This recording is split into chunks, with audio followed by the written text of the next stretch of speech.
Welcome in, welcome in. It's me, it's Jean. And if you're watching instead of listening, then you are seeing this probably on my YouTube channel, Stardust Jean.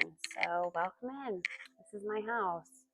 You've been seeing me, you've been mostly seeing me in my bedroom. So I decided to clean up my desk, long overdue, and turn it kind of into this. And I finally got everything kind of set up. You can't really see it, but got my little mic. Need some more cords to kind of hook that up, especially from, it's an older model. Anyways, so today we are going to dive into the Connecticut Witch Trials, like I had been telling you all along. Now, I'm not going to pretend to say that I don't have a special interest in this. I have two special interests in this, and the first one is it needs to be told. Number one, most importantly, it just needs to be told. Everybody knows about the Salem Witch Trials, and which were awful in many, many ways in its own way. The thing about the Connecticut Witch Trials is it was about 45 years before all that happened in Salem. So at least the first woman that I have been talking about, and we're going to kind of talk about her and maybe a couple others, because there was 11 people that were executed from within the time span of 1647 to 1663. Now, there's two names for this witch trials. It is the Connecticut Witch Trials, or it is called the Hartford Witch Trials, because this happened in Hartford, Connecticut. Well, Alse Young happened in Hartford, Connecticut. It wasn't just in Hartford, it was also in Springfield, Massachusetts. It was kind of all over the place.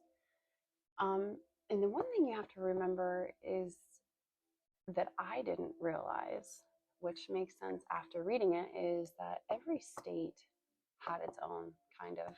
I mean, if you start to really go down this rabbit hole, I mean, Maryland had their own. I even looked into the southern side of witchcraft as well, and that one is a different kind of animal. But the difference between the two is that there were more people, more women executed up north than they were down south. I found that interesting. Now, that does not mean that they were not brutally tortured. And I think the gray area that they're, not really wanting, I don't even know the right word to put into it, is the women were executed, but they weren't executed under that persecution of being convicted of witchcraft. Two women were, this is in the South, two women, for example, were hung on ships before they even got to Virginia, into Jamestown. So, Jamestown Witch Trials is another one.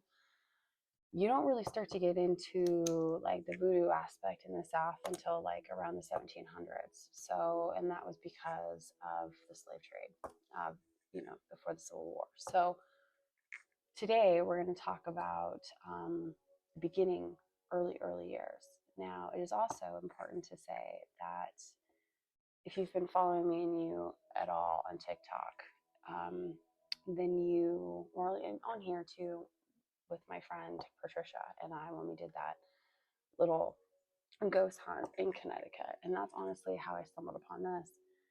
The thing about, I lost my train of thought, gotta love ADD. I didn't realize at that time, back in May, that's what I was saying, back in May, I did a trip and I went to Connecticut and I went into Massachusetts and we went to Salem. We did like a massive, huge trip. And I wasn't expecting to have my mom's side and my dad's side intersect of their past and their history and whatnot. And, I'm very proud of being a descendant of the Brewsters. That's where I was getting at. During the Separatist days, in the early days of the Mayflower, they didn't have these. They didn't have anybody accusations of people of witchcraft. And it's wild because after that first winter, if you really go down these history, they're not rabbit holes, but if you go down the history trail, the beginning of the Mayflower and that first winter, more than half the people died. More men survived than anything, except for teenagers and children, but mostly all the women died. Not all of them, but mostly all of them. Now, the second boat, well, I wouldn't say the second, I can't remember, because there was multiple. There was the Fortune, and then there was the Defense, and, we're going to talk about the Defense ship, because that's where my father's line but when they decided to leave England to come over to the New World, for whatever reason that they had, we actually don't know, except for better opportunities. Now, my dad did my whole genealogy, or his whole genealogy, from starting at two particular ancestors, and this is where it ties into what I'm about to present. Now, it is not completely proven. It is considered speculation, but if you're into archaeology or even history, then you would understand sometimes this is what historians do, is they connect dots this way, because this story wasn't even able to be known until the 19th or the 20th century. So with that being said, as I'm going to go back a little bit, when I was researching Jonathan Brewster and that whole thing, I came across a woman who is, in my opinion, infamous, because I can't help but to having all of the dots and all my research come back to her, because she's a historian in Connecticut, and her name is Beth Caruso. I've mentioned here and there, I've done a few videos in terms of excited and talking about it, but here's the book, One in Windsor.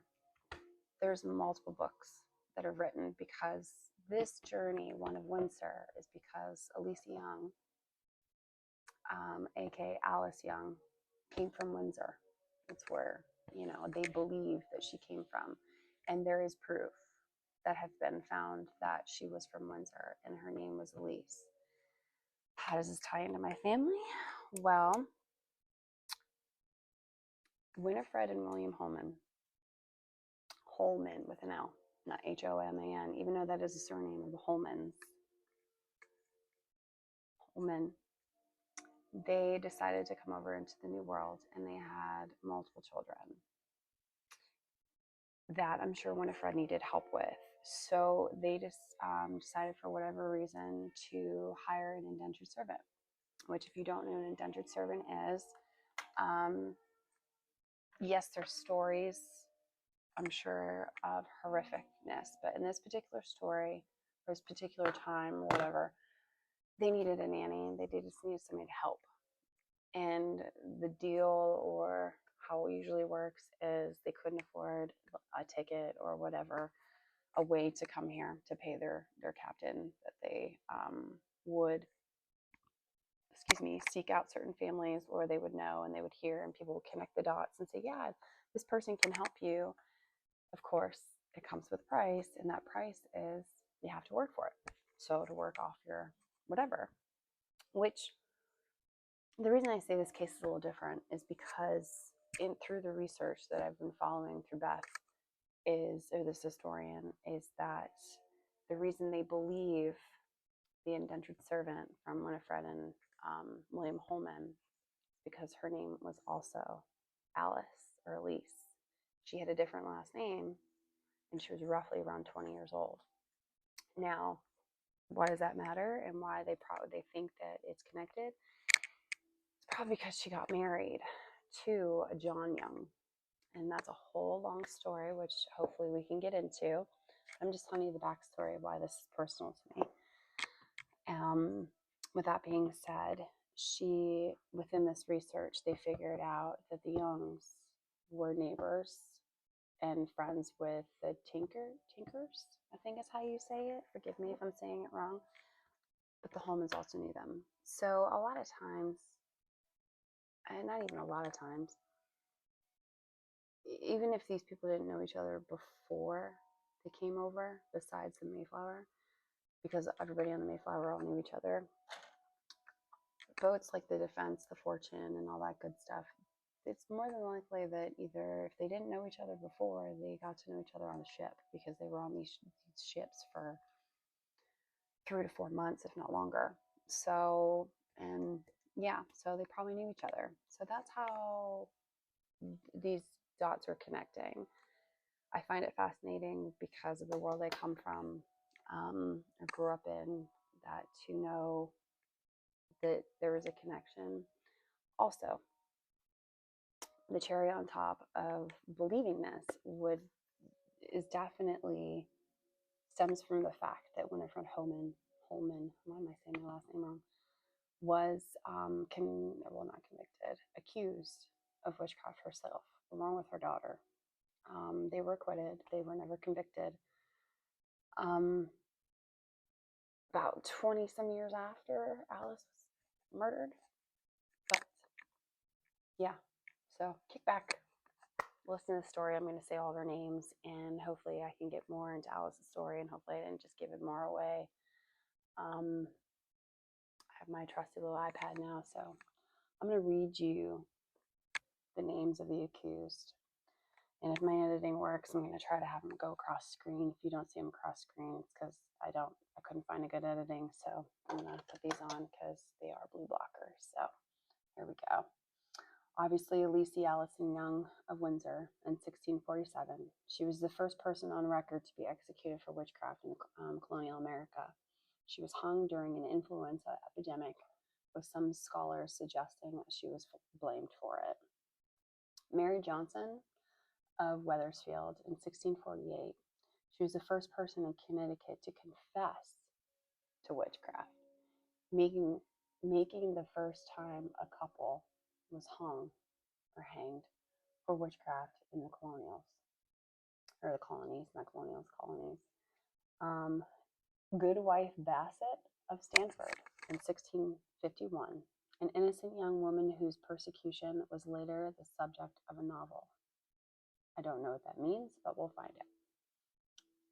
Goodwife Nat of Fairfield in 1653, a great, great, great, great, great so on of the granddaughter of Nat. I don't know what that means either, we'll find out. Testified before the state legislative. Oh, I see. In 2023, in support of resolution of pardon her ancestors. Now I do know what this is about.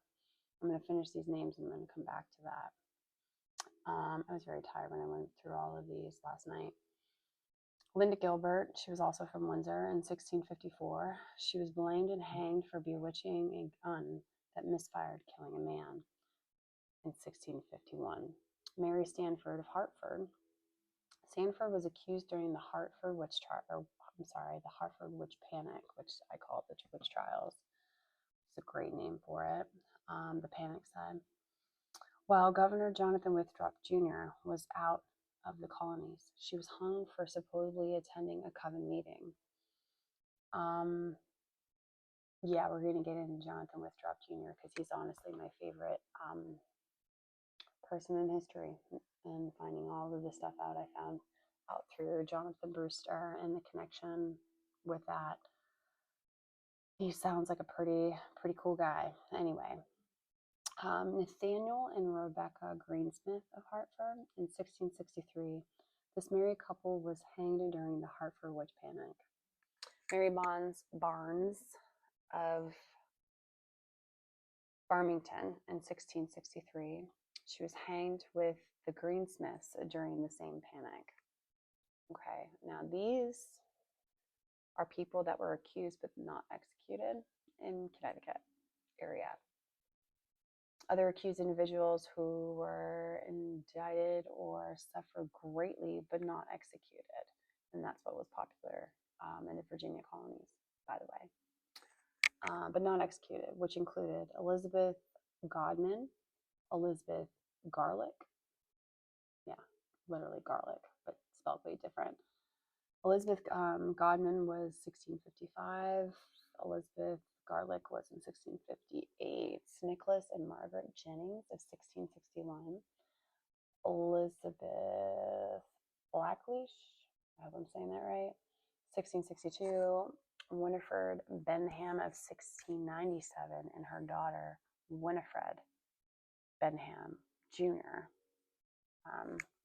In 1697. Now, the cool thing that's happening currently, I would say we are in 2025, right? The last I heard of in 2024 was a podcast that I just listened to from Beth Caruso. But she not only is a historian, but she's also part of a project that has taken away the conviction, basically clearing these women's names, and just she's gone through the court system. She's gone to legislate. Sorry, I can't talk. And yeah, she's really done a lot for these women in honoring them, because they were not witches. They were healers. They were midwives. They were landowners. They were women that were just trying to get through the times in the 1600s in a new world. And, they couldn't control sickness, but if they survived or their children survived, people were jealous and God-fearing people. So they started blaming women, calling them out and calling them witches. And obviously some men too, if you were supporting your wife, or your daughter, you were blacklisted as well, and tried and, not tried and convicted, but tried at least. And anyways, back to the exoneration. It's an exoneration project, basically what it is. But in May of 2023, the Connecticut legislature formally exonerated the victims of the colonial witch trials, which this resolution came after years of advocacy by descendants and others in supporters citing the trials as a miscarriage of justice motivated by misogyny and community panic. And that couldn't be 100% of the truth, in my opinion. There was an awful amount of misogyny that was happening at that time. But it was, this is what old religion, if not new religion, is very capable of. So now that I've kind of said these names,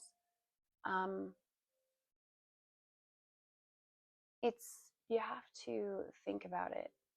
You have to remember it, because Alse Young in New England, even though she was the first witch trial victim, nobody knows who she is. Nobody remembers her. We know the story in Massachusetts and Salem about the two girls. And the thing that people seem to remember the most, which is wild to me, is that it was suggested by a slave girl,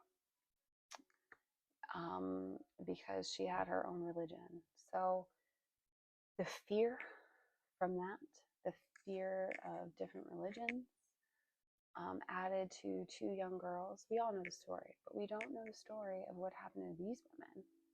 We don't know a whole lot about Alse Young because there's not a lot of information. Jonathan Withrop, not Jr., but Jonathan Withrop Sr., was there during partially of these trials. The thing about his son, Withrop Jr., is that he was a complete polar opposite. He was not, he was a God man. He believed in God and whatnot, but he was an alchemist, and he was a man of science, and he was a man of healing, and he understood the difference. So a lot of the women that were accused, if he was there, he fought for them. He got all up in trial and decided to advocate for them. And that's why he's my favorite. And not to mention he was trying to do God's work. And so far, I haven't found anything bad information about him at all. I am going to do a video, I think, on him, even just researching myself. If you guys want me to do one, I'll do one. But I want to read you something. This is on Alse Young, and then I'm going to wrap it up, and then we're going to talk about the second person, and then possibly the third. The more information I find, I'm going to share. So give me 1 second. Guys, we're already on 20 minutes. This might turn into a 45-minute podcast. Sorry, guys. Anyway, Alse Young. And now this is taken from an article that I read. It is from the Windsor Historical Society. And there's a picture on the front. Here, let me see if I could show it to you, at least what the site looks like. Right there. I'm reading off of this because Miss Beth has really dedicated herself, along with a few others. There's some podcasts actually as well I'm going to recommend because they're from historians, and I'm just a normal person who's just trying to do some research. So here we go. Alse Young. Alse Young of New England was the first witch trial victim. Was an early Windsor settler. In 1647, an influenza epidemic devastated the town, and Alice's misfortune probably stemmed from that tragic event. Epidemic, I can't say this word, y'all, I'm sorry. Where did I even lose my, okay, this is how you know it's authentic, because I don't study for these. I'm just me. It's authentically me. If I can name this podcast Authentically Me, that's what I'm going to do. Okay. Anyways, where am I at? Data from that period shows that Alse Young lived next door to the Thornton family. Thomas Thornton, a tanner, and his wife Anne lost 4 children during the year of the epidemic. In the aftermath of his children's death, Thornton radically transformed his life and became a minister. Thornton would later become friends with Cotton Mather. Famous in part for his role in the Salem witch trials, Mather explained in his Magnolia Christi Americana that Thornton's daughter Priscilla, who died during the Windsor epidemic, claimed on her deathbed that, I quote, "I have been much troubled by Satan, but I find Christ is too hard for him, sin and all." I have no idea what that means. I've read it like 6 times. Mather further claimed that Priscilla hoped that other children she knew would keep a day of humiliation together, that they would get power over their sinful nature. What sins and bouts with Satan did Priscilla think had occurred, and did they involve her neighbor and friend, Alse Jr.? So, Alse Jr. is Alse Young's daughter. She did have a daughter, and was later accused of witchcraft, of course. Anyways, let me read that last part again. And did they involve her neighbor and her friend Alse Jr. or her mother, Alse Young? Priscilla and her siblings weren't the only children to die during the epidemic. John Warham, Windsor's minister, lost 2 children, and Bray Ross, I can't pronounce his last name, Rossitier, the town doctor, lost 1 child. Did villagers decide it was suspicious that Alse Young's 1 child lived while so many other perished? They were doubtful of Alice's innocence, and when so many children died in her immediate vicinity. In all, the death rate in Windsor more than equated out in 1647 while Alse Young was hanged at the gallows. It just grew. This panic just grew. The day of her execution is recorded as May 26, 1647, on the inside cover of Windsor's residence Matthew Grant's diary. Jonathan Withrop Sr., Massachusetts governor, provided the only direct record of her death, noting in his diaries in the spring of 1647, there's like lines of Windsor or something executed with a witch in Hartford. Blank line came from the original source. They didn't know the name. So for a long time, it went out, it went no name to her grave. It's really sad. So she really sat there with no whatever. Anyways, while the features of Alice Young's personality and specific details of what led to her indictment are unknown, we do know that she was married to John Young, a carpenter. He owned a home lot on Becker Row. I don't think y'all need to know where that's all at. Where am I at? 40 acres. After Alice's hanging, John Young left for Stratford, Connecticut, joining his old neighbor from Windsor, Thomas Thornton. Later, Thornton wrote a note to John Winthrop Jr. Describing John Young's chronic disease, which indicates that they were still friends despite Young's wife hanging and the possible circumstances surrounding it. I have opinions on that just from the research I've done with Jonathan Winthrop Jr. is that they were friends because Winthrop Jr. was trying to help these women, and he wasn't in the country, he wasn't in the colonies when that happened, so he was actually in England. So in many ways, I think that's why they stayed friends. He appreciated, in my opinion, he probably appreciated the fact that Winthrop Jr. was trying to even go against his father, because his father, Jonathan Winthrop Sr., he was Puritan. Yes, he was. He was Puritan. And Protestant, which a lot of people, wrapping this up, a lot of people don't realize either that this belief, this ideology came from Puritan beliefs, which stem from Protestant beliefs. In the Protestant Bible, they're a lot more aggressive when it comes to witchcraft and demonology, and so are Catholics, but Catholics are a little bit, I don't want to say lenient, but when you research voodoo, which I did last night and I thought was pretty interesting, voodoo is actually taken a little bit from Catholicism. So the Protestants, the Catholics were not saints by any means. They had their own witchcraft thing in history, but it wasn't like the Protestants, in my opinion. So I found, yet I could be so wrong. And even looking into Southern witchcraft and what happened to those women. It was Jamestown man. When they came over, they were still completely dedicated to the king.